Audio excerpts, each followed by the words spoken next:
রাজশাহীতে ডিলারের পরামর্শে পাটের কীটনাশক পেঁয়াজের জমিতে ব্যবহার করে নষ্ট হয়েছে পেঁয়াজ।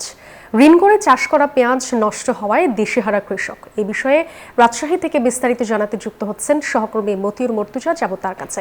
মর্তুজা, ক্ষতিগ্রস্ত পেঁয়াজ ক্ষেতের কি অবস্থা এখন, কৃষি বিভাগ কি বলছে? রাজশাহীতে প্রায় 7 বিঘা জমির পেঁয়াজ নষ্ট হয় কিন্তু দিশেহারা কৃষক। তারা বলছেন যে ঋণ করে পেঁয়াজ চাষ করেছিলেন, কিন্তু কীটনাশকের ডিলার এবং পরিবেশকের পরামর্শে পাটে জমিতে দেওয়া যে কীটনাশক, সেই কীটনাশক তারা পেঁয়াজের জমিতে ব্যবহার করেছেন। ফলে পেঁয়াজ ক্ষেতের যে গাছগুলো রয়েছে সেগুলো একেবারে নষ্ট হয়ে গেছে। পেঁয়াজ একেবারেই নষ্ট। এই পেঁয়াজ ক্ষেত নিয়ে দুশ্চিন্তায় কৃষকরা। তারা বলছেন যে কৃষি বিভাগে তারা যোগাযোগ করার চেষ্টা করছেন, ক্ষতিপূরণ পেলে তাদের যে লোকসান সেটা কাটিয়ে ওঠা সম্ভব। আমরা একজন কৃষকের সঙ্গে কথা বলতে চাই যে কিভাবে এই কীটনাশক ইউজ করলেন আর নষ্টই বা হলো কিভাবে।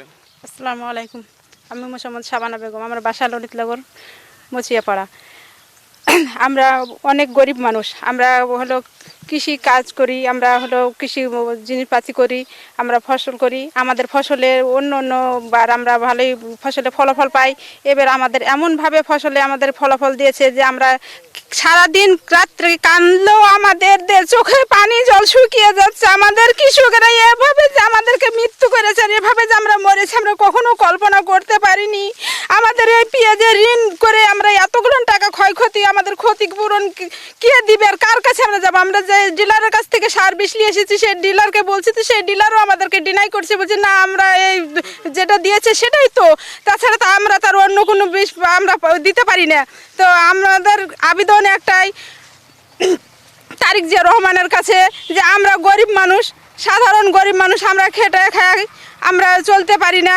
আমরা এই অসহায়ের মতন দরজায় দরজায় ধাক্কা খেয়ে আমরা কি করব, কোথায় যে আমরা উপায় পাবো, সেই উপায় জন্য আমাদের তারেক জিয়া রহমানের কাছে আমাদেরকে এটা আবেদন করার জন্য।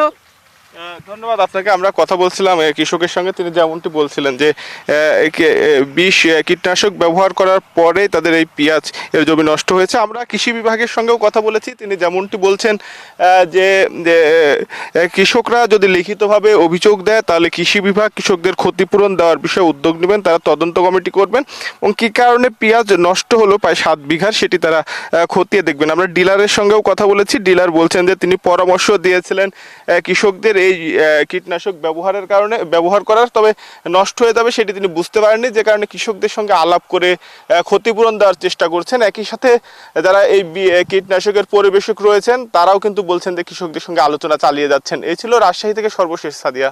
মর্তুজা, ধন্যবাদ আপনাকে। পদ্মা সেতু, মেট্রো রেল এবং এলিভেটেড এক্সপ্রেসওয়ে নির্মাণের গর্বিত অংশীদার বসুন্ধরা সিমেন্ট।